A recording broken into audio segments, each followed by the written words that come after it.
Et évidemment, la situation en Libye reste très difficile. Il n'y a aucune doute.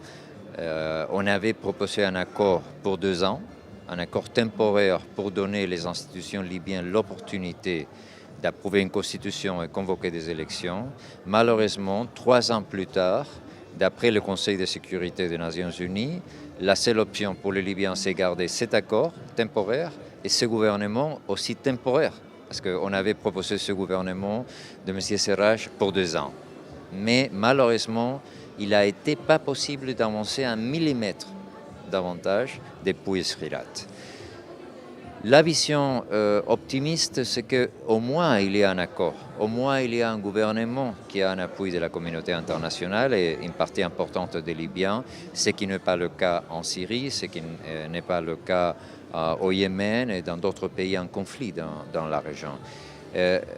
La partie pessimiste, la partie négative, c'est que si on ne fait pas un effort extraordinaire de la communauté internationale pour appuyer les institutions libyennes et l'accord libyen, et pour appuyer les élections, qui sont finalement le grand objectif, et pour améliorer la situation de souffrance de la société libyenne, je pense qu'on peut bientôt retrouver le scénario qu'on a trouvé au début de notre négociation en 2014 de pratiquement une guerre civile. Je vous remercie.